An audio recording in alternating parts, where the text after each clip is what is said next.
Hello and welcome to episode Pat McAfee of the Bad Psychics podcast. We are indeed here to review what happened at Wrestlemania 42, everyone's favorite WrestleMania of all time, and just an incredible display of adverts and walking to and from the ring. Yeah. So yeah, we honestly had a great WrestleMania time, right? Everyone enjoyed it. It got better. That's the best I can say about it. It got better. It was a tale of two nights.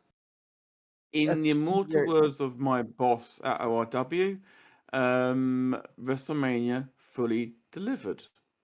It fully delivered. It delivered advertising. It delivered short match types. It delivered 38 minutes of a documentary that no one wants to watch in my house. Twice. There's actually more screen time of that than there was in any match on either night. Yeah. Same. Hulk Hogan's got to Yeah. go over, brother. How? He refused to do a job even in death. Ridiculous, isn't it? Ridiculous. Yeah, so we all had fun, as you can see. So yeah, I don't think there's much more to talk about. So I think we can get into the meat of it in our Yes. spreadsheet in our hole. Okay, so we started with the Vision and Speed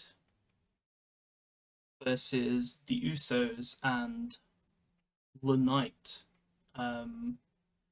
which, if I just look, was the opener. It was 7 minutes long. It was indeed a match, and it ended with the Usos and LA Knight winning. And I wonder which visionary, which big-brained individual had that outcome. Oh yes, it was me. Yeah, it basically ended with Speed not being a heel, the match ending quickly, and then Speed doing the big splash thing to end the match. The only notable moments happened after the match. After the match, yeah. I meant after the match, yeah. So, does anyone want to give their thoughts on why? Is anyone happy that they were wrong? I mean, sort of. Yeah, I guess the LA Knight, the The LA wrestlers Knight got won, him. yes. Yes. The trained wrestlers won, but I'm happy with that, yes. Yeah. Fair enough. I really struggle to remember what happened in this match other than the big splash at the end, which I guess is what WWE was going for. I'm gonna put it in the context while Chuck's trying to gather himself. Last year for WrestleMania 41, I drank an entire bottle of prosecco whilst watching Jey Uso and Gunther. Okay, to myself, and was yeeting myself for the entire match because I love Jey Uso. I didn't do that this year for obvious reasons because how do you go from the biggest babyface push they were doing at the time to this as the opener for WrestleMania? It was just a real calm down from last year. You could have given me £1 million. I couldn't have enjoyed this match. Yeah. Then a bottle of champagne. Jey Uso Mania is definitely not running wild, brother, anymore. No, but Jey Uso still went over. I guess. Sure did. All right, Chuck's been dying to talk, so let's have Chuck talk about his undying love for Jey Uso or something. Okay, so the match did what it needed to do. I thought it was gonna go a little bit differently, but I think it went where it kind of needed to go. It kind of showed that throughout it, IShowSpeed was doing things to run into to make the heels look kind of stupid there. But at the end, I guess the result was sensible, and how they did it was with Speed getting them mad at each other with Paul and turning on him, and then the faces came in to save the day, because it's almost like in a way they were like feeling bad for Speed, and then that moment of Speed doing the splash on Paul across from it kind of was they were really looking for. That was really what they wanted out of this, was a moment of Speed doing that. And I can't lie, it wasn't so bad. I cannot say it wasn't terrible. It actually was okay. I'll give him that. But He has the athleticism. Yes. but as WrestleMania openers go, it certainly ranks somewhere in the middle or bottom over the last That's fine. 42 manias. It's meh. It's simply meh. But the opener should not be meh to any event. It shouldn't, That's no. the thing, because the opener sets the standard for every single event. And it didn't for me. I'm like, oh, here we go. To be fair, it did set the standard for this one. It did. Exactly. Spot Yeah, on there. I wasn't wrong either. So yeah, I'm gonna also just so I can get off my head before we move on. For all these matches, I'm just gonna also just dump in my rating of the match, which I had this 1.5 stars out of 5, or like a 3 out of 10. It wasn't good. It wasn't incredible, but it very much was a bit. I agree. It didn't was do meh. much. It was meh. So we will show what happened with the scoring there, because someone has to show how incredible I am. There you go. I indeed have 5 points and everyone has none. I think we should stop the counting now. Alright, and now it's time to move on to so I predicted the last match right when everyone else didn't, but then I proceeded to then do a blunder, which is kind of your pickup is my story of the night. We've got Jacob Fatu versus Drew McIntyre, which Jacob won, as everyone predicted, apart from myself, because obviously Jacob Everyone would else. win. That's all I gotta say. Everyone else. Everyone else, yes. Because obviously Drew's going and filming Highlander. Like, why would he win? Why would you be so stupid to think he'd win? So. Oh, please. Does anyone want to give an opinion on this match? Because I'm a big Drew McIntyre fan, and I will say I was expecting more.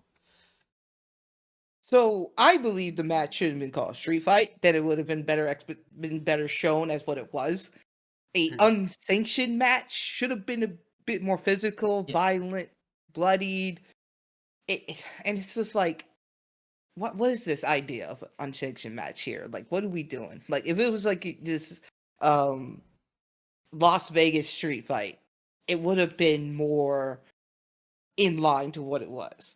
Yeah. It would have been more in line in that sense, and to give an opportunity to show what they can do, because I still think the match was okay. I think the match was okay for, even as it was not as what it should have been with it. I think we would have enjoyed it more if it was just named better. Like, it was just put out better. But I enjoyed as a standalone, and I think it showed a lot of the skills that Fatu has as a wrestler. And now look at him; he's in the main event scene in Raw. He's about to fight Roman Reigns at Backlash. This is a good jumping point for him to get into that superstar up there, top of the ladder in WWE range. So it did its job. Yeah. It did its job. It sure did. So yeah, like one of my main issues is the fact that they're recalling spots in matches with like Drew and Punk and stuff, but then those spots resulted in lots of blood. Whereas that very much didn't happen in this. And I mean, am I just AW pilled? But I'm just a bit disappointed in that there's no sort of. If I may proffer a theory here as to why there was no blood. Because we discussed sort of good cop, bad cop. Reason why, like, why was this, as they say, an unsanctioned match? This should have been bloody. You had Drew coming out with a sword in an unsanctioned match and didn't try and use it, for God's sake. All these sorts of. But even though we know you're not going to see a live beheading but. It's like, why would you bring it out if you're not going to use it, sort of thing, in an unsanctioned match, for example? There's no point doing that. The reason why we think that there was no blood is my dear friend who is stateside. What channel was this on? ESPN. This was Two. not. This was on free to air TV. Yeah. They're not going to show blood on free to air TV. So, No, not. and then I make a counterpoint. Why'd you put an unsanctioned match on free to air TV?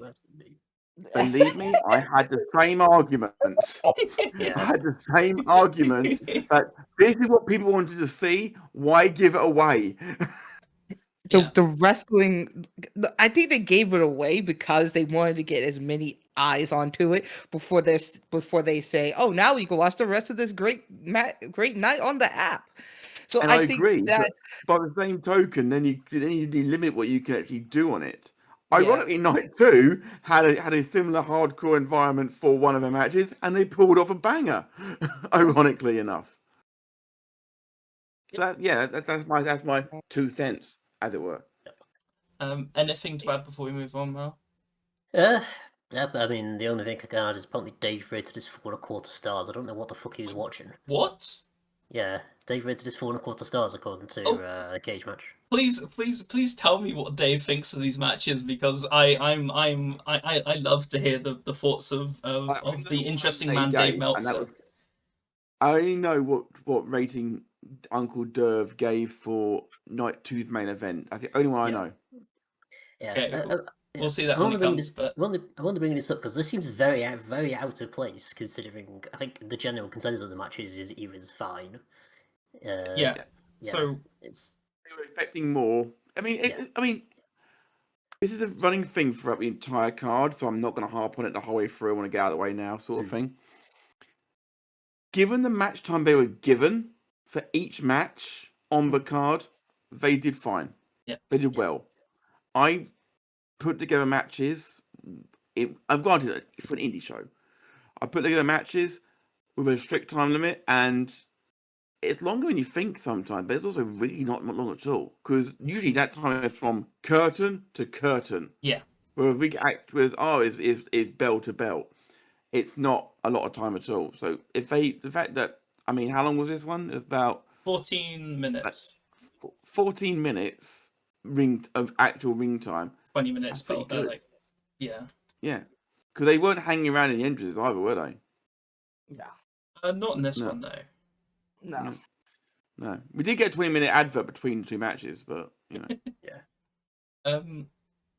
But yeah. I don't know what Cage Match has, but the consensus is kind of like a 3-star. I had it a 2.75 star, or like a 5 or a 6 out of 10.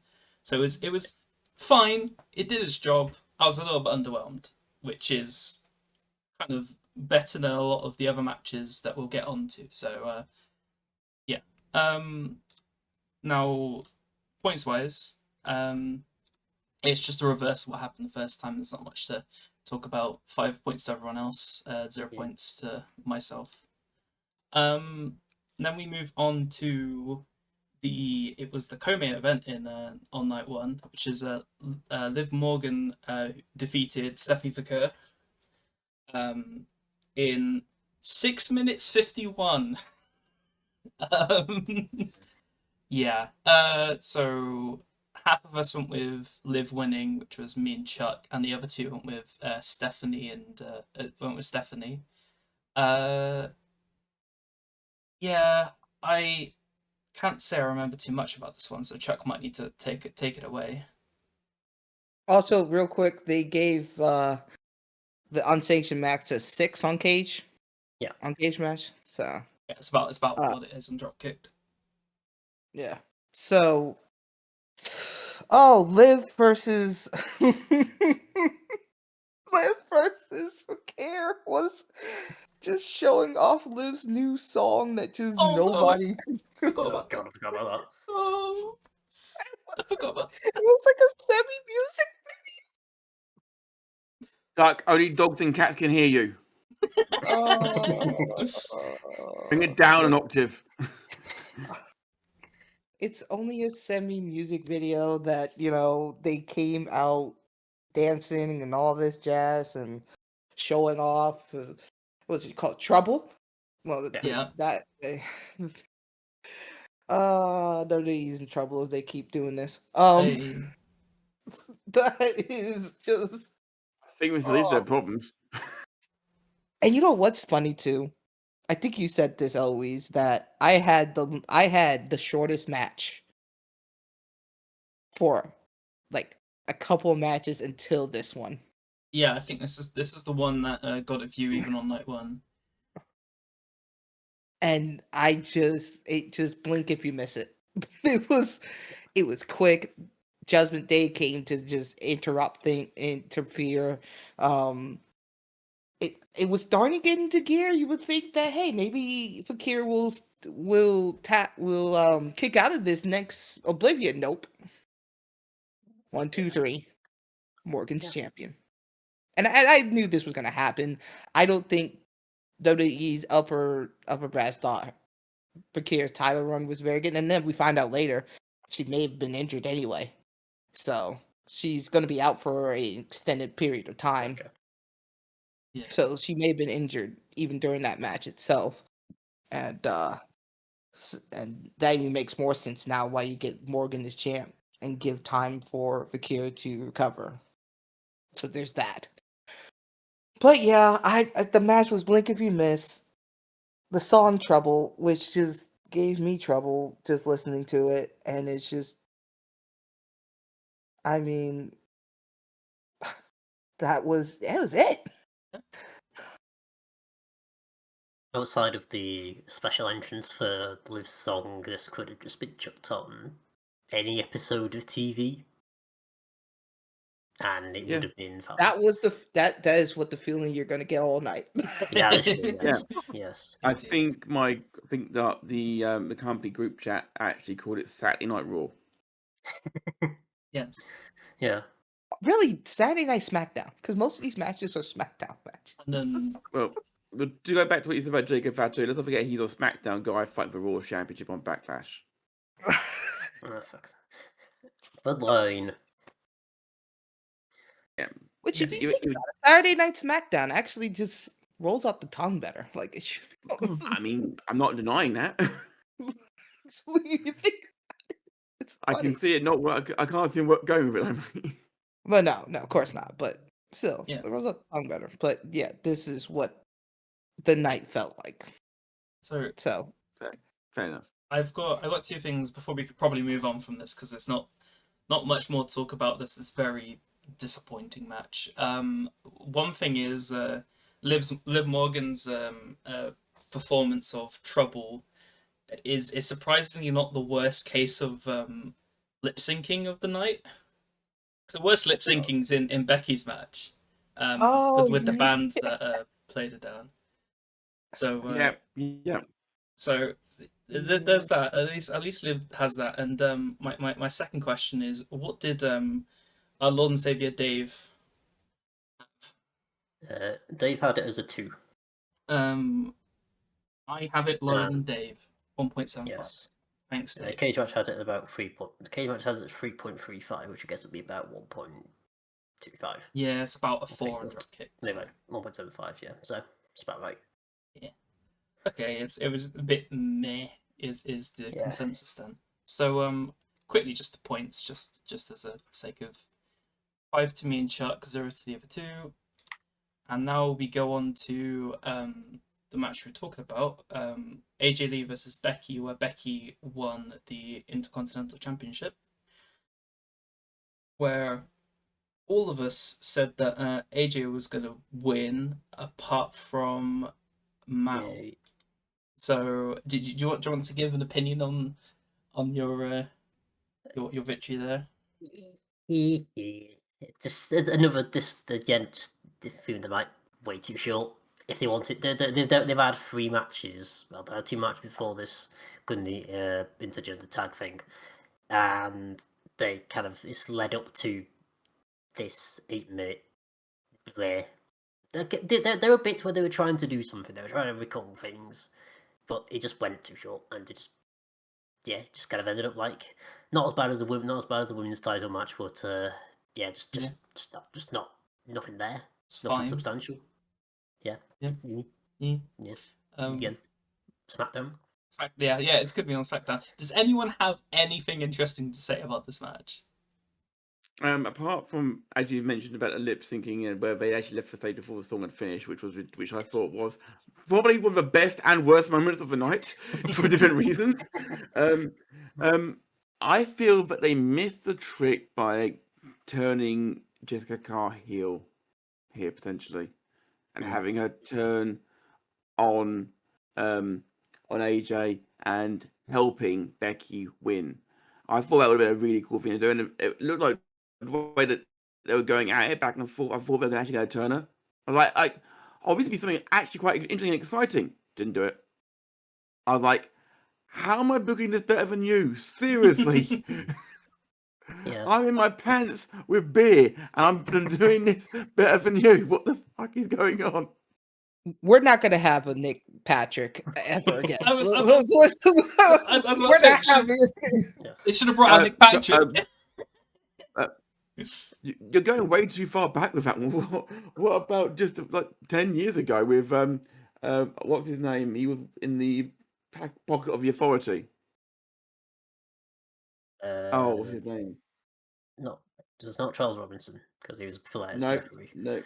One of That's the another example. one of the weirdest counts in history he did. It's gonna come to me in a minute. I'll come back. I'll just blurt it out in a minute. Well, I'll move on because I'm sorry, but I'm now thinking of what pay-per-view was it? It was Nick Patrick versus Chris Jericho.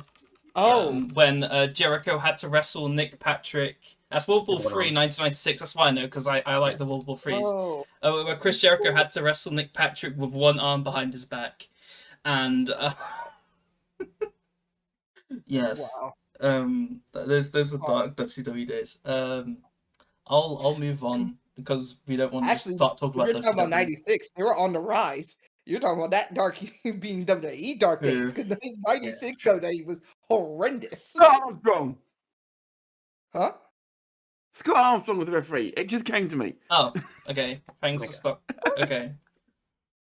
Just wanted to let you shout Scott Armstrong. I did warn you they come to me out of nowhere. What did Dave have for this? Dave had 2 3/4. Yeah. And Cage Match had 4.5 basically. I had a 2.5. Dropkick had a 2.5, which is like a 5 out of 10. Okay. Yeah, it's fine. Yeah, that right. Yeah, Dropkick seemed to have them slightly higher in Cage Match, which kind of tells you the difference between the two. Yeah, so I'll just quickly show points here because that's my job here. 5 points to Mal. Next we've got the 4-way women's tag titles match, which was yes, I mean, okay, here's the first sort of controversy that someone's probably gonna get mad at me for, but the winners were Brie Bella and Paige, because Paige returned. Are you about to tell me I'm not getting the points? I'm going to say that because I predicted it too. I'm giving points for it, and I know that some people aren't happy about it. But we'll get on to that in a minute because you can see him right now reacting. But the Bellas were in the match, and Paige was the allotted person, so the Bellas in theory won because yeah. So they won in 8:33. This was under 10 minutes. And it was indeed a match. Does anyone who's not named Chuck want to weigh in? May I go first? Yeah, I think the only good comment I have is that I vaguely remember, didn't like Bailey or Lova Kaylee do absolutely nothing in this match? I think it's Bailey. And one of them. It was Bailey. Bailey did like one thing and then was not seen for the rest of the match. And then Randy Orton. Return. Yay. Question mark. I'm actually going to support Chuck a little bit on this one here. Why are you talking yourself out of points? Okay, yeah. No. Because I'm not talking about a point at all. Because I can understand his frustrations. Okay, about Paige coming back and taking Nikki Hopalong's spot in the match. Now, I still believe the Bella would have gone over anyway, whether or not we don't agree with it or not. I believe it would have happened. Okay, but I'm saying if you're going to go back in terms of history, didn't the Bellas have a fatwa with Paige last time she was in the company? See, they were not friends on screen. Okay, they were maybe friends backstage, but that was not what we were sold on TV. And damn it, kayfabe's important to me. That's my only comment about it. It made no sense. If it makes no sense, I usually turn it off. But I kept it on because I actually met Paige and she's a sweetie. Time heals all wounds, I guess, is the justification. Potentially. So also, so does money. And money does heal all wounds, that is true. Also, WWE don't care about history. No. I also want to just say as well that they also ruined the surprise by announcing on Friday night on their own bloody X account, oh, we've resigned Paige on a multi-year deal. It's completely ruined the surprise. I think I missed that or something because I only realized in the moments of them. I was like, "Oh, is this?" And then it was. All right, Chuck's... Yeah, WWE had spoiled it themselves the day before. Yeah. So everyone knew. As soon as Nikki came out of her crutches, we thought, yeah, this is it. This is Paige. Yeah, exactly. All right. Someone's been coping and seething and been very frustrated at every word of mine. So I'll let him have the floor. This match should have been null and void because of the fact that the winner should have been null and void because you say that the Bellas could have won. It was Brie and Paige. It wasn't the Bella Twins. It was Brie and Paige. And the next night when they wrestled, and the next week they wrestled, they made it like Brie and Paige. Therefore, Brie and Paige should just be the champions, and the match doesn't. There are no points for nobody.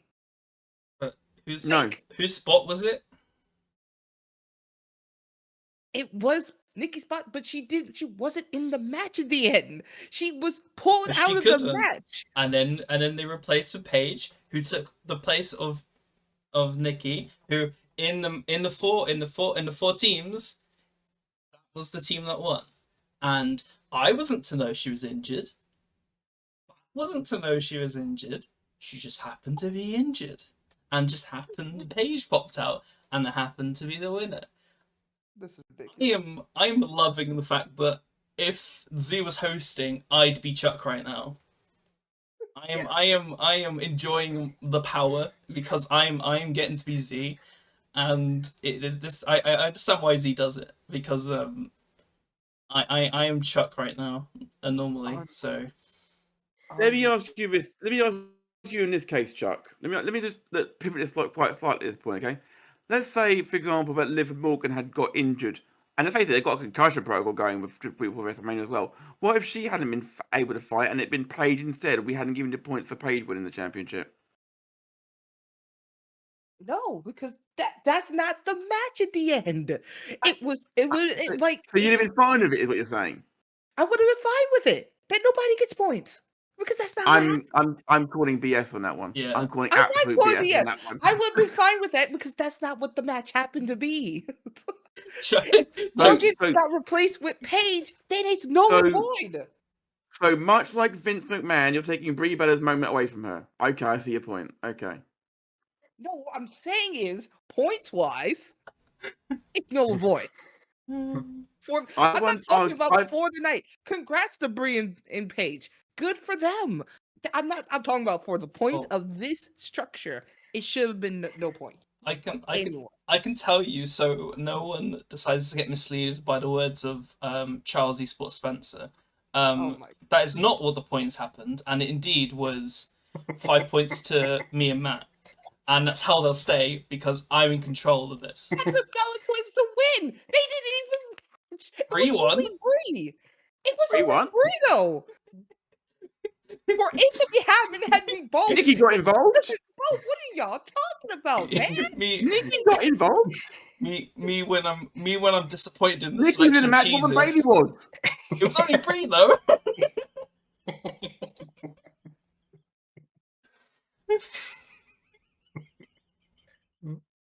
Moving on.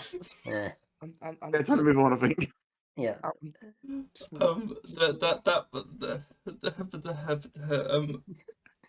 That match was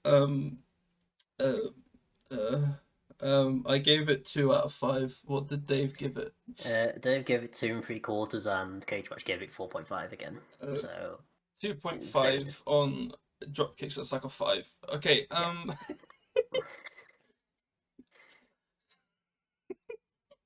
Brie.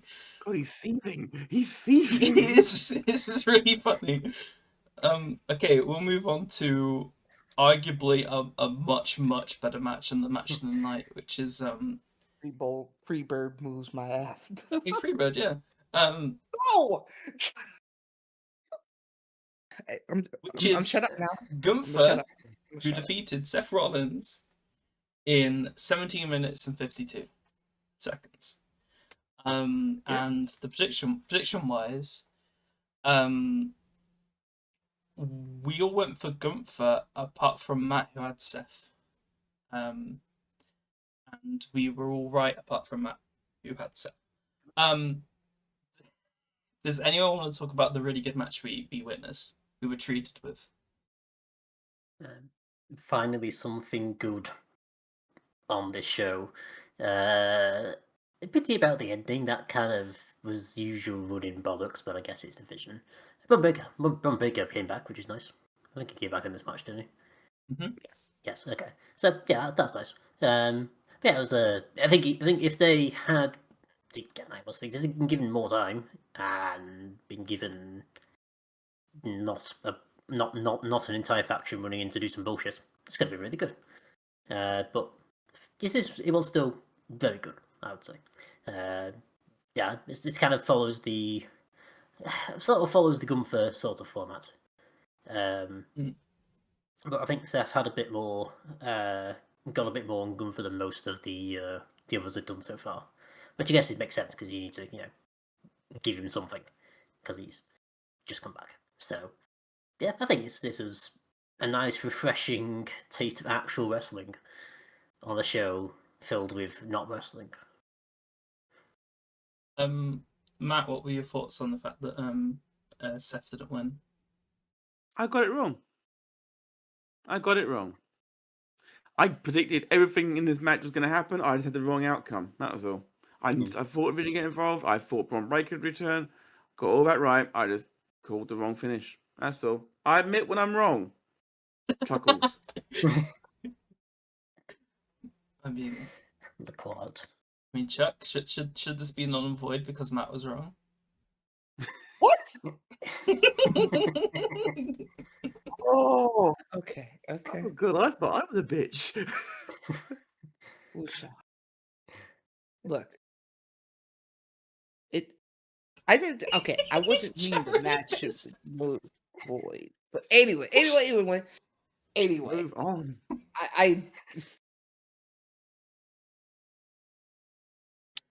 What I'm saying is, the match did what it needs to do. You said I was right about the outcome with the with Gunther.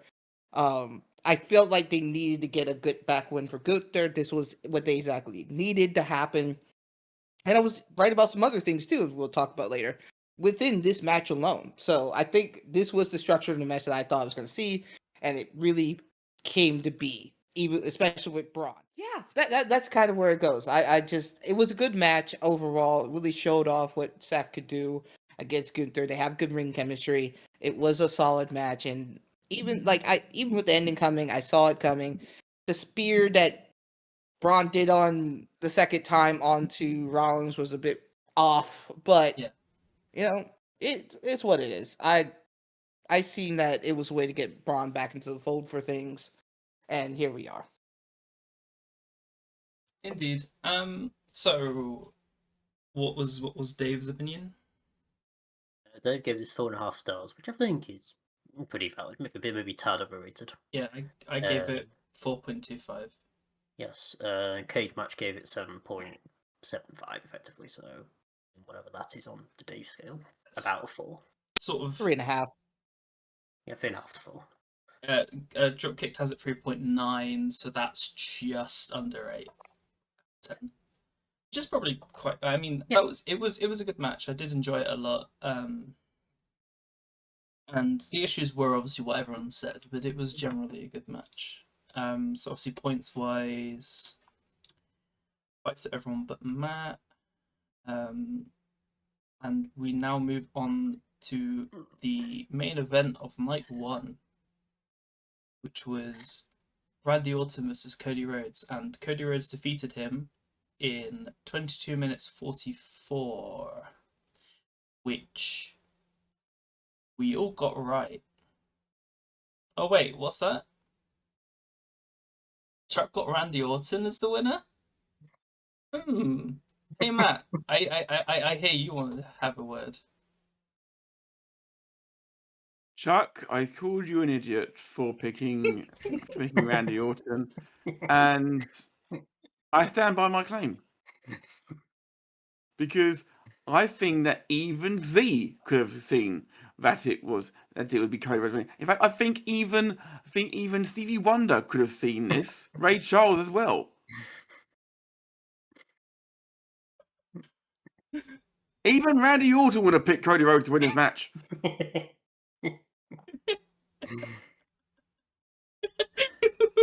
We generally pissed him off. I can keep going if you want me to. I can be a bitch all night. I think we need to let You Chuck. piss me off now. I think we need to let Chuck voice his reasonings. I still felt like if it was for the fact that McAfee backed out of this whole feud, I would have been right. But as I found out later, he didn't want to do it. Then it's like, okay, yeah, that's kind of that the ending makes more sense now for Cody to win. It just, and then them doing what the ending was. It was there. the main event was there. And yes, I was wrong. I admit it. I was wrong. Can I ask you a serious question, though? A serious question. Did you cheer when Randy RKO'd McAfee or not? I laughed. I thought it was hilarious. Okay, then that good. Yeah. I personally laughed when I saw a 300-pound man put him through the announcer with an elbow drop. I was delighted to see Jelly Roll take him out of the match and then to let the match go on. Yeah, we actually got a decent match out of Randy and Cody. Yeah. So yeah, as soon as I found out afterwards, like, oh yeah, Pat McAfee backed out of this whole thing and he's officially out of WWE. He's kind of done with it. Yeah. I think he's convinced WWE doesn't need saving anymore. Great story. I think he's pissed off his agent that that made him do this in the first place. Basically, kind of created whatever positivity that he had in WWE over this mess. I think he's got kind of mad at that agent. Just second then. I don't know about that much, but he'll get over it. But I can see his understanding of frustration because whatever little left he had of respect in the place kind of went with this whole damn promo that just being involved in all of this. And the match was a match. It was kind of a slow, methodical match after all that shenanigans. And the ending, yeah, at the end, if it was going to go any farther, yes, Cody kind of just should have won there. So yeah, I was wrong. So my opinion with the match was it was indeed a match. Some people really liked it. Some people really disliked it for the whole, Pat McAfee stuff. So that weighs it down for them. So it's very even spread with everything. What's Dave got this? Dave has it 3.5. Which is again more than I expected. Yeah, I don't have it 3.5 spoilers. I have it 3. Okay, that's fine. Yeah. It's like 6. Yeah, I think the issue was the match between actual match between Cody and Randy was Fine. it was slow, but it was methodical and it seemed like it was building up to something. And then McAfee came back from the dead with a referee shirt. Yeah. And then Wrong referee shirt as well. it was the wrong referee shirt, yeah, that is true. And then they decided to do the whole Randy Orton turn face, then immediately turn heel again. Even Big Show never did that.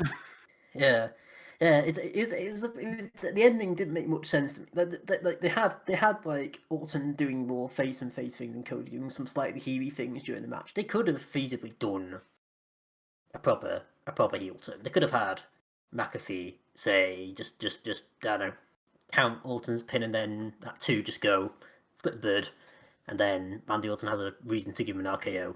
They've sort of done his face turn. If Cody wants to do anything, they can do that as well, but they clearly didn't want to.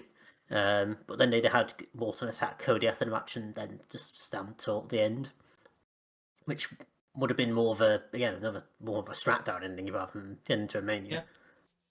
Indeed. Yeah, which means they're going to do this again. I think. Are they going to do it again? Likely not. Well, so why have Randy stand toward the end? Then? Wait, no. You're talking about the rematch between Randy and of course they're gonna do it again.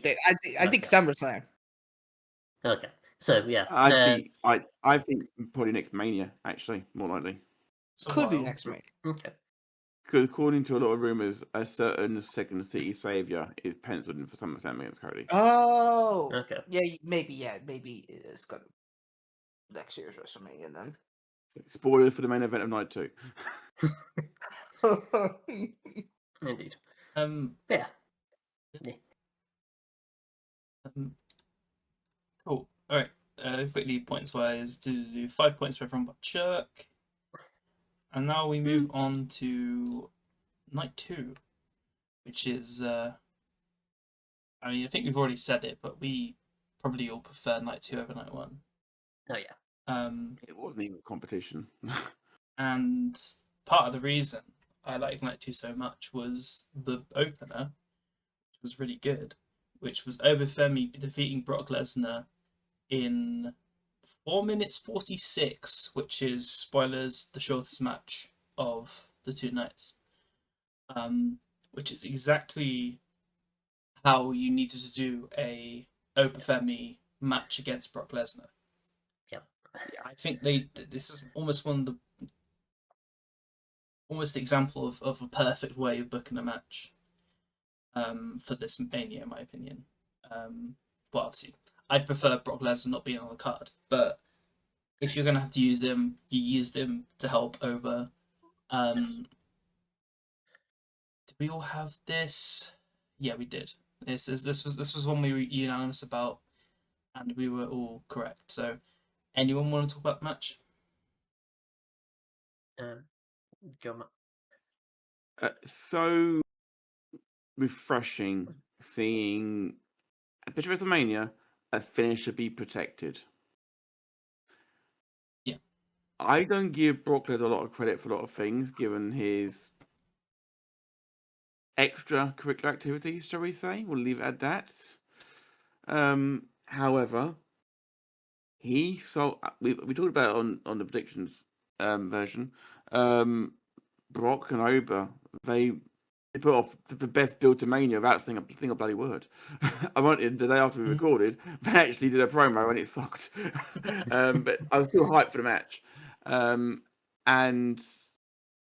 me and Elder actually watched the match together, and we thought, it's gonna be like, we saw him like hit an F5 and he got up from the F5, and we thought it's gonna take 2 or 3 of each finisher sort of thing, but it'll be fine sort of thing. One fall from grace, and he went down and he stayed down. But that's not what everyone talked about. Besides the fact that it was a clearly passing the torch moment, it was the fact that Lesnar took his gloves off and seemingly walked away. Yes. Sure did. What do you guys think about it? He doesn't want to lose to Gunther. That's my thoughts about it. Other than that, go away, never come back, please. Go and piss on someone, allegedly. The lawyers are definitely saying the allegedly part. Yes. Yeah. Chuck. What do you have to say? Z, get my lawyers ready. So, I think this is an angle. I'm gonna be real. I think this is an angle building up towards Gunther saying, Lesnar is not going to be retired, Paul. You're going to bring him back so I can beat him in SummerSlam at his hometown. And I think that's where it's going to go to. And that will be Lesnar's actual retirement match. I think Paul's going to say no at first. And then he's going to snuff Paul out, Gunther, and put him on a sleeper hold. And that's when he's like, okay, I got to come back in protection. Because this is a way to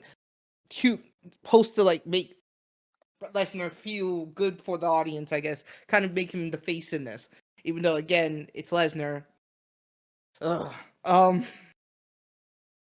guy. But that's where it goes to me in that sense. I think it did what it needed to do. It made a new top star, and it's only a matter of time for Oba versus Roman in like a WrestleMania or a SummerSlam next year. Yeah, indeed. I think it's that collision course. They talked about it a little bit in the pro shows on night 2, and it's like, okay, it's starting to brew. Now, where do you go with Oba next? Apparently, it's going to have an open challenge for Oba, beating most of the locker room. I think for me, you get him after a title now. Give him a mid-card title. Like make him dominant. Give him maybe by SummerSlam, have him win the Intercontinental title. Yeah. And then go from there. Yeah, so they should just do what they did in NXT, which is one of the first times they start pushing him, give him a title, and give him the bigger title, and then just make him dominant. That's all they need to do. So hopefully they do it, but it is double E. You never know. Yeah. Dave. Dave gave this 4 stars. Fair. Which does surprise me because it was 4 stars worth, but Dave doesn't really like the squash matches sort of things. Yeah, I think as we all said, did its job perfectly. Yeah. It sure did. I gave it 3.75, so I agree mostly with Dave. Was there a rating on Cage Match? Because they don't normally like them under 5 minutes. They presumably gave an exception for this, but yeah, it's on exactly at 7 at the moment, which matches up. That's about right. Yeah. Which drop kicked. If you move it to a 10-point system, it's slightly below a 7. It's 3.3. Okay. So maybe that's because people just don't like Lesnar. I don't know. Yeah. Okay, so points wise, that then means we all get 5 points. Cool. There's not much to show there. So we move on to. Actually, I think I was. Did I say that? I don't think I said that Rollins Gunther was my favorite match of the weekend. I don't think I did. I said it was best of the night, but not best of the weekend. Yeah, I don't think this was my favorite match of the weekend, which was the 6-pack ladder match for the Intercontinental Championship, which Penta won in 15 minutes, 8 seconds. Which, as you can see, 2 of us went with Penta and 2 of us went with Javon. So I'll let Chuck talk about his thoughts of the match as he went with Penta. Overall, the match was very exciting. It really showed what everyone could do in different ways. Penta moves how well he could move throughout the ring with the ladders, the wild moments they had, and just overall props to JD McDonough. He was, I like to call, the Spike Dudley of this match, and not in a bad way at all. People give props to Spike for giving the best bumps. He gave crazy bumps all over the place. No matter what, he was flipping off a ladder to different parts of the ring, and he showed up. and showed out. And just really, it's most moments where you feel like you can get him a slight push to where he can lose in a big match. Like, give him a good old Femi match. Just like honestly, get him in Baltimore, and just props to him. And I thought it made sense that Penta would win. I thought this was exactly what was going to happen. He needed a big WrestleMania win, and to defend the Intercontinental title. Especially, he was like basically showing that he was like Raiden in the Mortal Kombat movie, or no, Shao Kahn. It was Shao Kahn. He was gonna win, and it was just like, yeah, it makes sense. It makes sense. Before I move on to someone else, can I just make a comment of I wish everyone didn't decide they'd show up in red, because I was confused a couple times in the match of who it is with Penta and Ray both wearing red, and I think someone else was wearing red. I think it was I think Dragon Lee also wore red, Yeah. but you could tell Dragon Lee, but the other two. Also, sorry, what is on top of my head? They gave Dragon Lee, JD, and Rusev job entrances. Like they just didn't show them on the broadcast, which. Yep. Dragon Lee had cool ass dragon wings. Why didn't you show the cool ass dragon wings on the WrestleMania broadcast? It really annoys me, but we have to have ESPN adverts, don't we? Yes, Snickers. Well, my friend John Knight, shout out to John Knight, the editor for ORW, is very happy he didn't get to see that because he hates Dragon Lee's entrance. I love it. It's incredible. He's got wings. He's a dragon. He's got wings. That's why he hates it. He hates anyone with wings on the back. Wings. It's a dragon. It's insane. I'm not arguing with you. Believe me, I'm on your side on this one. I'm just saying that he hates it. Oh, I hate him. He's a lovely, lovely man. I know nothing about the man. He's a lovely, lovely man, and I would defend him to the earth. But he's wrong on that one. I agree. But yes, on his stance on dragon wings, I dislike it thoroughly. Mal, do you wanna start talking before I start talking more shit about someone I do not know? Well, I mean, it's ladder match, Spotfest, exactly what we wanted it to be, exactly what was needed to be on ESPN main channel, to show off, hey, we got all these people doing flippy stuff. I think that as JD McDonough did a lot of bumps. Rusev did surprisingly okay, considering he's a big man in a ladder match. I think he was probably one of the lesser used participants in this one, but he did some stuff. I think the only gripe I had with it was the Javon Evans cutter that Rusev did have to, jump off the ladder for. Yeah. But I think as a match where you have about a billion spots, one being slightly unrealistic is perfectly fine. It is a ladder match. People move around furniture a lot for no reason. But it would have been so easy to fix them to just tip the ladder over. Yeah. Because Javon is great at timing that move. It would have been fine. For one thing JD McDonough was in the match to do, he didn't bloody do. They gave us a man who can't jump for toffee. Yeah. It made no sense. Yeah. It was. Yeah, that is the only gripe I had. Everything else was classic Spotfest. I can make out as one of my shining star moments from this match. 51 years old, Rey Mysterio is still jumping off ladders to do the West Coast pop to the outside through a goddamn ladder. Yes, I will doff my metaphorical cap to him on that one because that was ridiculous. Yeah. I'm 41. I wrestle. I would never dream about doing that. I'm also not Rey Mysterio, to be fair. Hi, Ray. Hi, Ray. But there are many, many people who I do wrestle with who can do that sort of stuff, who wouldn't dream of doing it at their age, and they're like early 20s. They wouldn't dream about doing that sort of thing. So, and he's still doing it at 51. I mean, I'd say put him in the Hall of Fame, but he's already in. Yes. Yeah. I don't think easy. But we were going to Hall of Fame as you retired. He got put in 3 years ago. Yeah.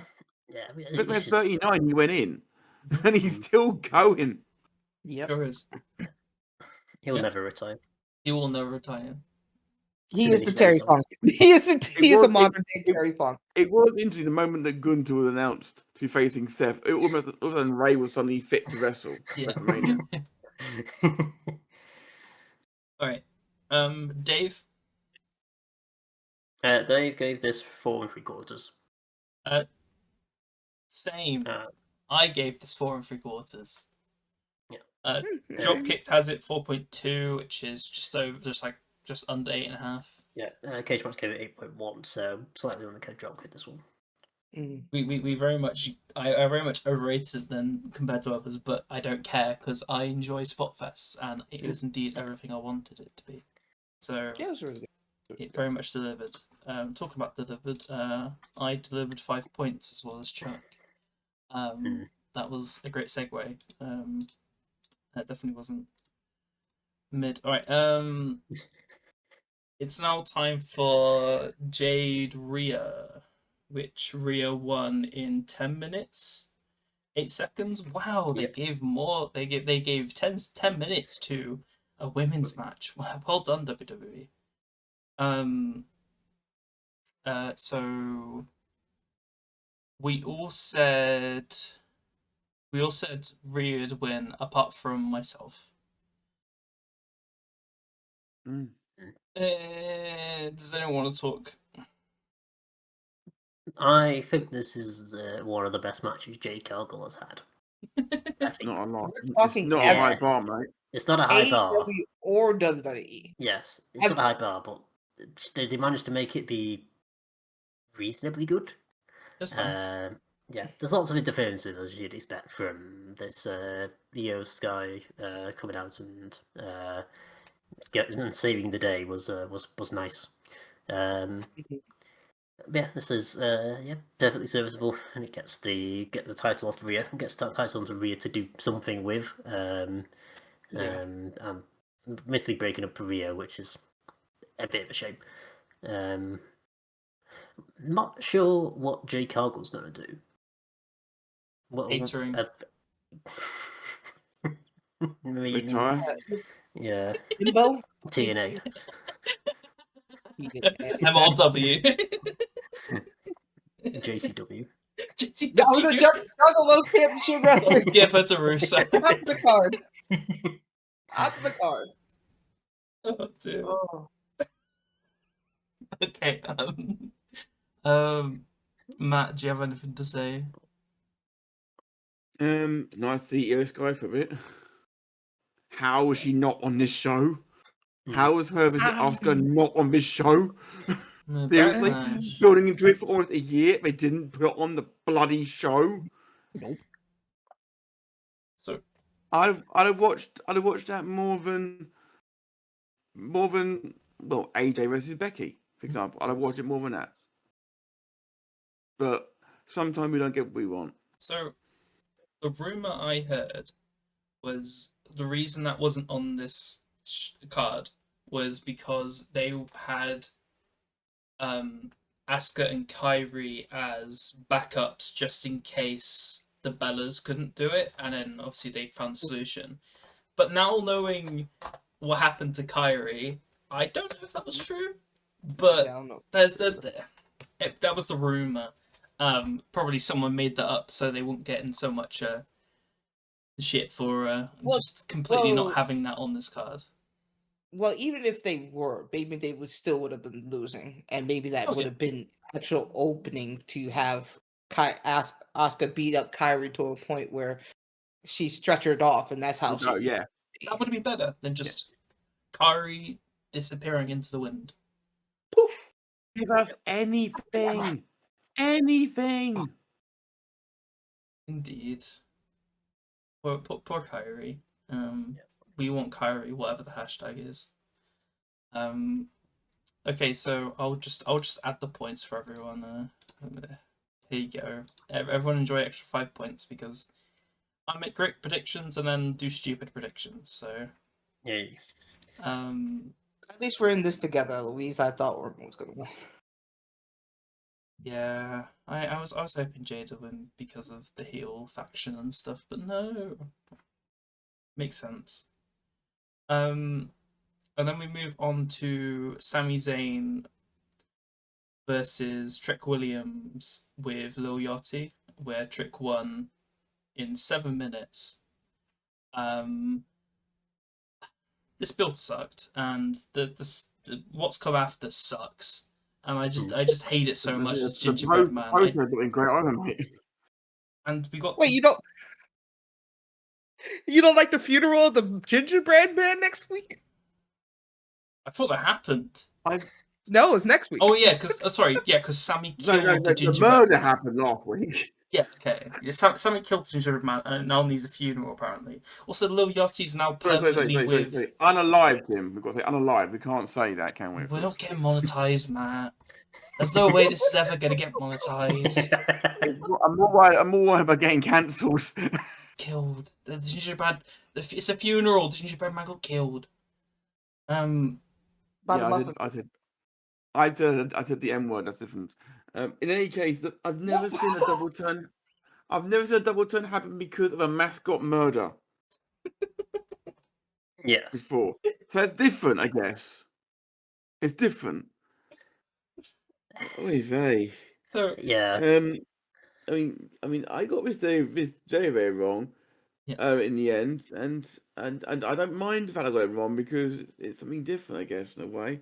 I was just thinking how they booked it, but they actually booked it surprisingly refreshingly Yeah. for a change. I was too busy getting annoyed at this match and the booking. Me and Mao predicted that Trick would win, and the other two said that Sammy'd win. So we got it right. Does anyone have anything to say about the actual match apart from the whole stupid Gingerbread Man bullshit? Hate the fact that Booker T was referenced. Of course, Didn't need to happen. Didn't Reality need it. Wrestling is his own promotion. But it didn't need it. Okay, it didn't need to tribute Booker T with something so early in the match. If you're going to do it, you do it towards the end of the match. Surely. You don't do it as your opening gambit. The only thing that would have been worse if he did the freaking Devil's Kiss. In a way, I would have liked to have seen that. Who doing it? The Gingerbread Man doing it to Sami Zayn. I don't know how that would have. That is a visual. Very. But that is also very Move different. on. Yeah, I think that's very different. I think we've exhausted all we can talk about this match without us just getting just doing like a 10-minute tangent about how stupid the Gingerbread Man stuff is. Yeah. Welcome back. Welcome back 2019 WWE. Sure is. Now we just need dog food. We do not need dog food. Also 5 points to me and Mal, but yes, we do not need dog food. Please do not ever say that ever again. What remains is the big dog, right? The big dog needs to eat. Okay, next we've got the Demon defeating Dominic Mysterio in 10 minutes 27 in a street fight. So what did Dave have the last match before? Dave gave it a 3 flat. I gave it 2.5, okay. Yeah, Cage White gave it 5, so I think Cage was good to give more. Yeah, so this indeed was a solid match. I mean, I like most of the Demons matches. This was fine. We all had the Demon winning, so I don't think we need to talk too much about it. But did anyone have any like big issues in the match, or were we generally like, this is fine? How long you got? How long have you got with this one? I love Dominic Mysterio. I love Finn Balor. I love Finn Balor on multiple levels. Unfortunately, on this one, if you're gonna make it a fucking street fight, don't just put a candlestick and a table in there, okay? I want to see an actual fucking street fight. Okay? The unsanctioned match was more of a street fight than this was. No holds barred And matching.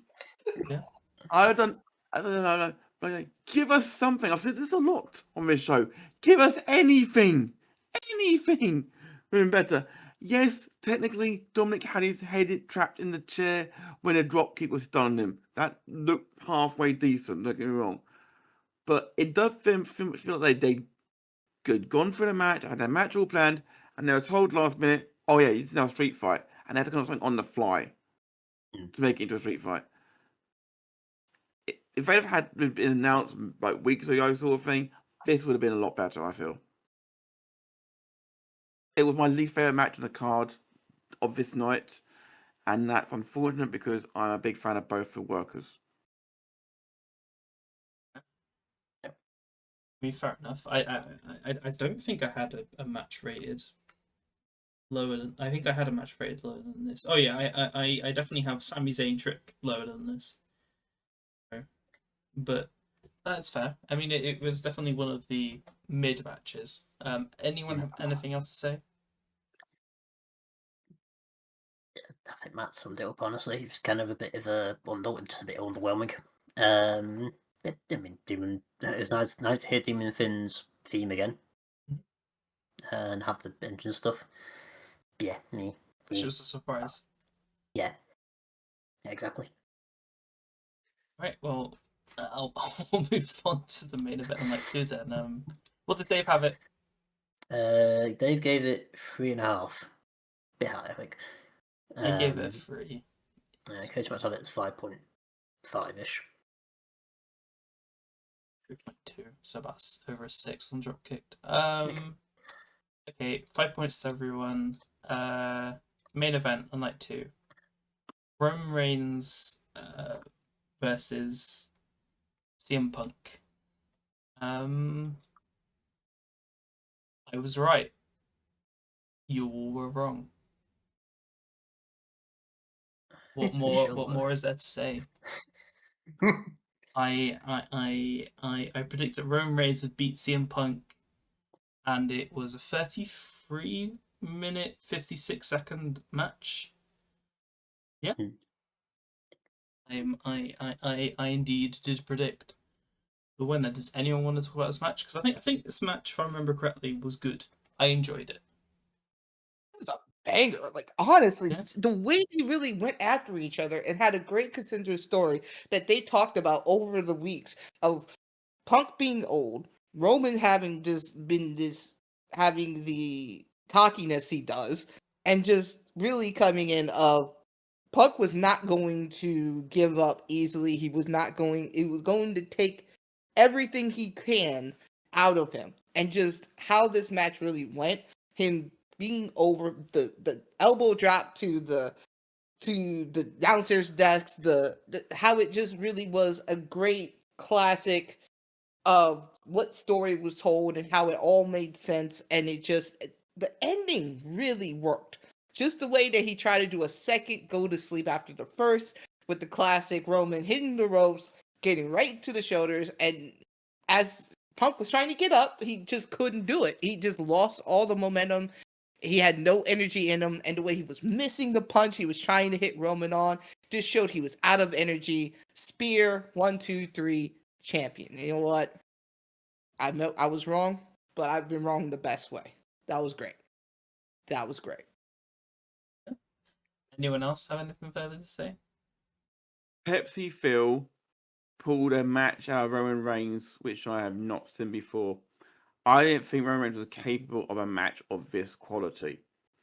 This match saved WrestleMania this year from actually being the worst of all time. Because a lot of people after night 1 were prepared to rank it the worst of all time, and some probably still will. But this match, for reasons which, spoiler alert here, was rated by Uncle Dave as a 5 out of 5 match. Only the 6th WrestleMania match in history to have been given 5 stars by Uncle Dave, and that does not include WrestleMania 25 or 26, Undertaker vs. Shawn Michaels, bizarrely. Or TLC 2, which was a perfect match in my opinion. This was not a perfect match. It was great. I enjoyed it. Still don't understand how a DQ finish didn't happen for the steel steps on CM Punk. Still don't know how that didn't happen.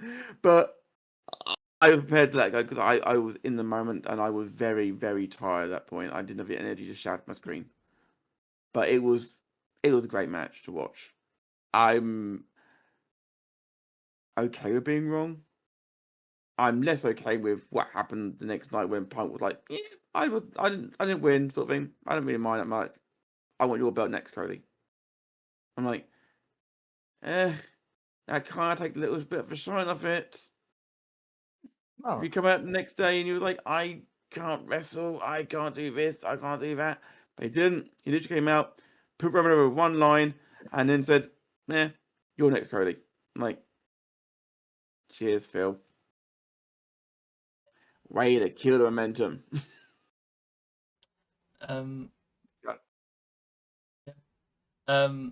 Anything extra, Mel? Yeah, I mean, as you know, I didn't watch it live because I went to bed to go to work tomorrow. But I watched it, I think, when you guys both asleep. And yeah, really good. Kind of disappointed I didn't watch it live, but yeah, just an actual WrestleMania worthy match, which is a rarity on these two shows. Yeah, I think it is. I think this just about edged out the ladder match as much as I like Spotfests. Yeah, really good. Yeah. I can't say I rated it as high as Dave. I gave it a 4. Yeah, I definitely didn't rate it as high as Dave, but I enjoyed it a lot. It was a good match. What is it on Cage Match? Cage Match gave it a 9. It's a 4.6 on Dropkicked. So about right. Yeah, Dropkick's always quite high on it's always higher than it would be on Cage Match if it's a really good match. So that does check out. And then we'll just add points because I got 5 points and no one else got 5 points. And also, I'll just quickly show because we've got to the end of part 1. The point totals. So currently, I'm in the lead with 50 points. Mal's second with 40. Chuck's third with 35. And then Matt is currently last with 30.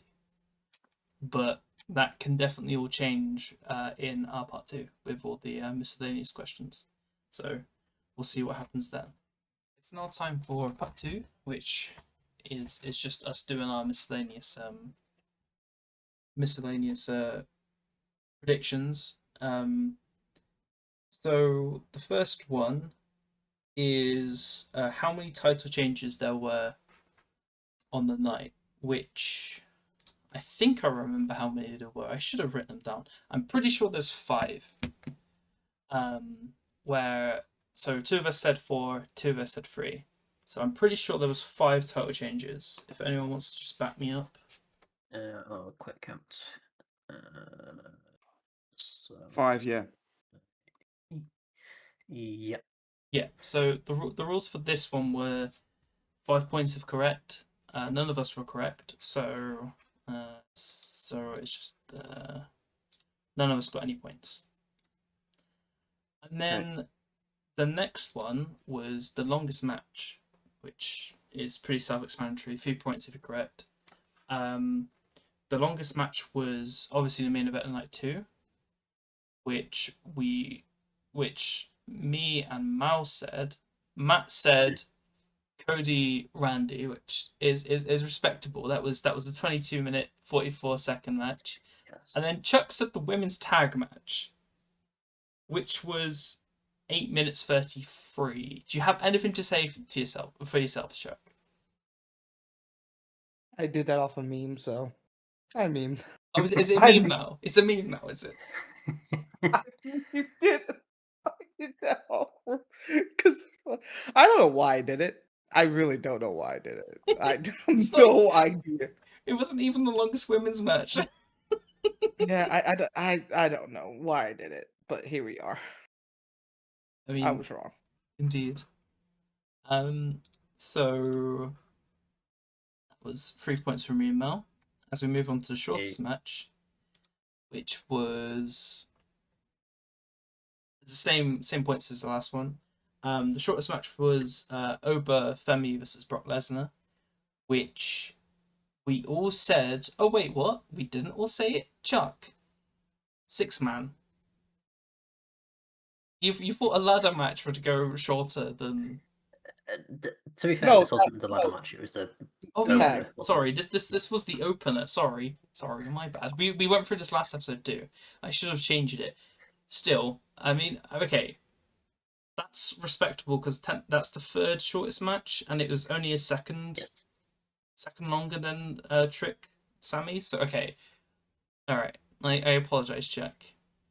I'm not quite sorry. ridiculous, to be fair. I'm sorry, Yeah. but you're still wrong. I am. So we will. I'm sorry, Chuck.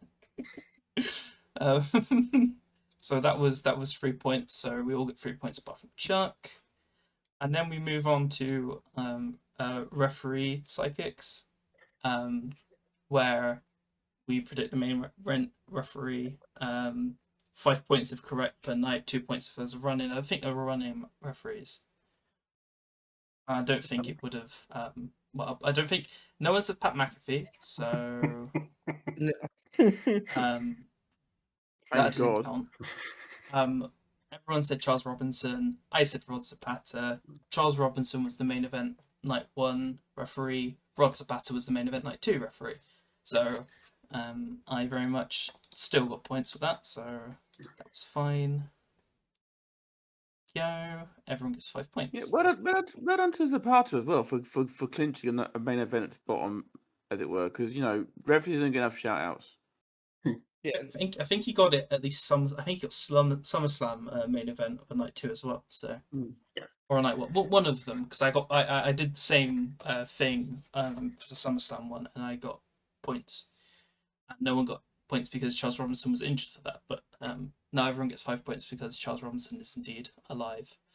And now we got the annoying one where I tried to be clever with submission endings. Everyone said 1, I said 2. There was in fact 1.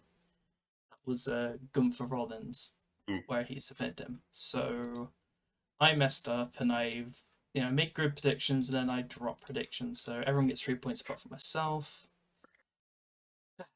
And now talk about more drop predictions. We've got surprise appearances, which we can actually talk about. It's not just numbers or a name. I mean, we're just reminding myself of what I put. I put Shane McMahon. Yes, we talked about that one, huh? I mean, I explained it. Let's talk about that one. It's only fair. I'm on Chuck's side. Let's talk about that one, Eloise. I talked about it last time. I didn't know who. Explain yourself. I didn't know who to put, so I looked at a what culture list because the first thing that popped up on Google, and they had Shane McMahon as number 2, most likely top 10 possible surprise appearances. I was like, okay, that's really funny because it's not going to happen. So I put I did it as a meme, and I said that on the original episode. So yeah. I don't believe you. I mean, sure. You really think I thought Shane McMahon would show up? I did. What do you mean? I did it for funny because if he's going to show up, then please, that would be hilarious. And then Chuck said Braun, which happened.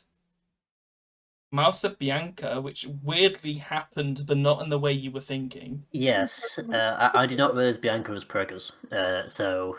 Which makes a lot of sense now.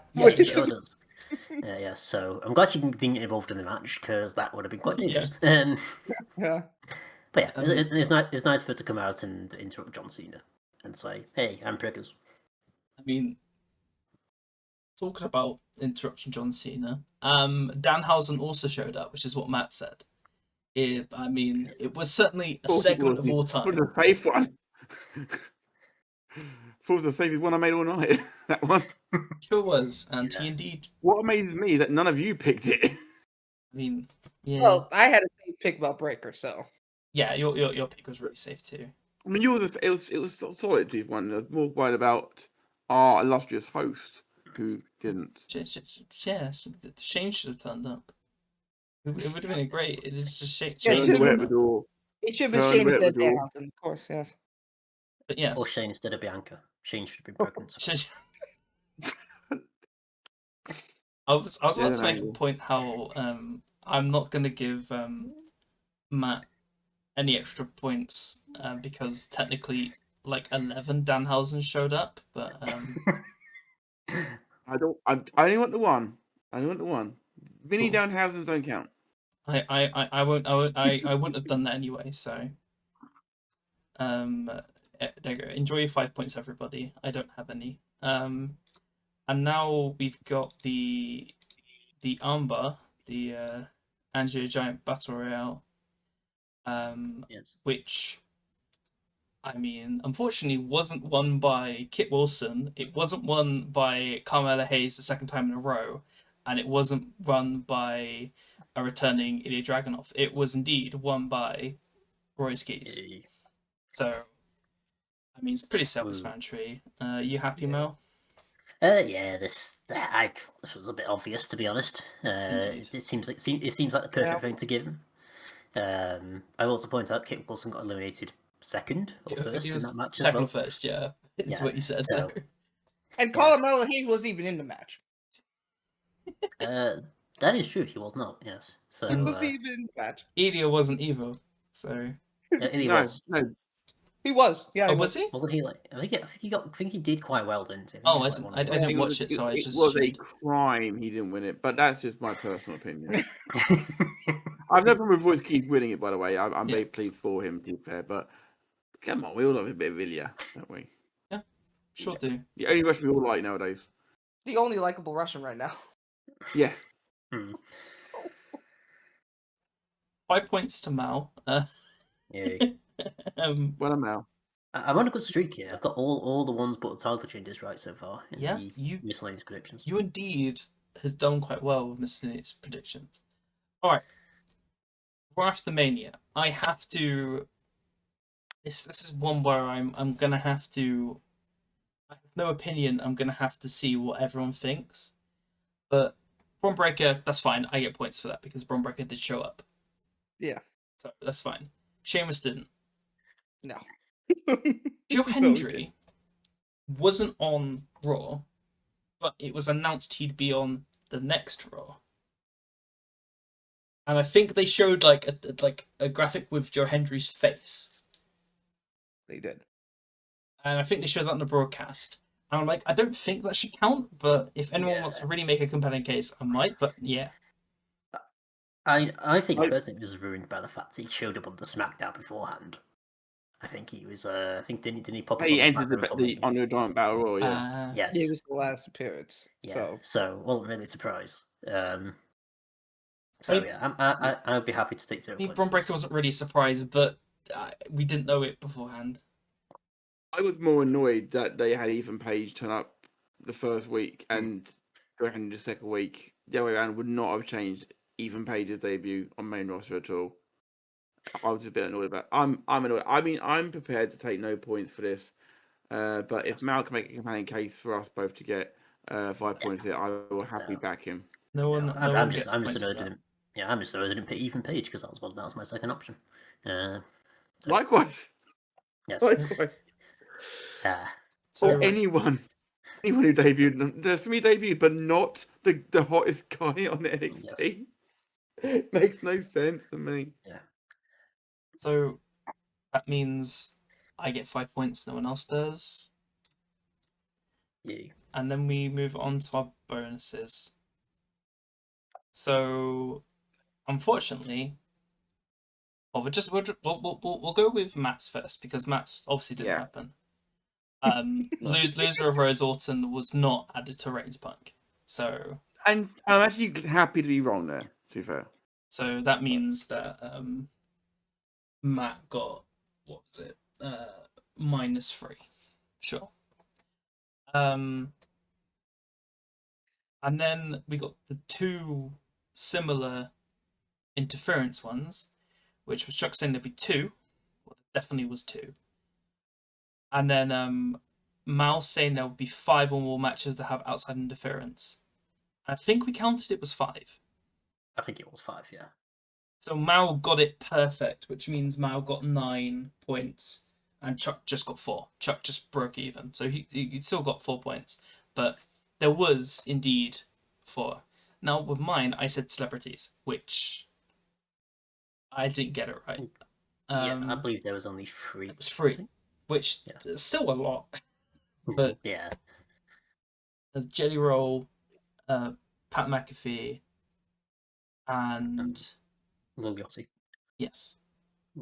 I mean, you could, and unfortunately, you can't have the entirety of the people who actually were the band for Becky Lynch. Or, yes, I think that may be a bit of a push. It's because they didn't interfere with the match. Interfered my enjoyment of it. Yeah. No, that's fair. Okay. I won't deny that. So, I think I got -2. But the big thing there was Mao got +9. So I'll just show you that in writing. -2, 4, 9, -3. So that's all the points. So I'll remind you of how everyone did in part 1, which was 50, 35, 40, 30. And then we'll add on the part 2 totals, which Jesus. there is one person that did very well in part 2, and that is Mal with 33. Matt had 13, I had 14, Chuck had 17. So Chuck was the second best in the part 2, but we were very similar. So I will do what Z does, and I will announce these one by one. But I mean, people in maths probably figured it out. But let's start with Chuck. Chuck got 52 points. Respectable. That's good. Yeah. I got 64 points. Respectable. That's indeed points. Matt got 43, so Chuck's not last. It's a go! plus. It's a I'm plus. not last. It's a plus. It is positive. It is positive. Which is rare for me on this. And then I made it suspenseful so Chuck could react, because it's going to be more interesting than the fact that, yes, Mal just ran away with it. The bonus killed it for me. Yes. I did the best in part 1, quite comfortably, but I should have I don't know, been a bit more sensible with surprise appearance. And that basically won it for you because you did really well on part 2. So and you got your bonus right. And I was way too ambitious. I know how to predict random bollocks. You should too know how you should know your way around arbitrary numbers. Yeah, I sure do. So that's what I'm here for. So yeah, congrats, Mal. You indeed did win episode whatever of the Bad Psychics podcast. I think is 2-time winner. I think I think one of them is shared. Yeah, that's my first outright win. I think your only wins have ever been wrestling episodes, and that shared win was with me. Yes. In my winning streak, and now I cannot win for anything. I'm in my losing streak. I don't think I've won in a very long time, apart from I won AFCON, but Z is holding that away from me. So Z is wrong. Well, yeah, it's because I predicted the final correctly, but it was obviously because it was overturned that I predicted correctly because I had Morocco winning, and Z doesn't want to. I had Morocco winning over Senegal. I had the final perfect, but it happened the opposite way. Bookmakers aren't paying out on that. Bookmakers aren't paying out on that. So far as I'm concerned, But I got it right, and Z's very much messing with me, so I cannot win the AFCON episode. It's very sad. Something's having to change with Z. Z is still a sore loser. He's a worse winner, but he's a sore loser. I mean, I indeed know what it feels like when Z wins and I don't. So, yes, it happens way too much. But yes, Thank you for joining me. This has been fun. This has indeed been Wrestle Talk. Wrestling. That's already taken. This is Wrestling Talk. Sorry, this is not Wrestling Talk. Wrestling words. Wrestling with words. This has been a fun episode of Tormenting Chuck, and Chuck and his tormentors. it is indeed Chuck and his tormentors again. Yeah, thank you all for joining me. Hope you have a nice time. Did you? Yeah, that As was always. The answer was no, so you all got it wrong. I said no, because but okay, sure. Well, with that, I will end it here. And remember to always be big mystics, not big mistakes. Goodbye. Bye. Bye.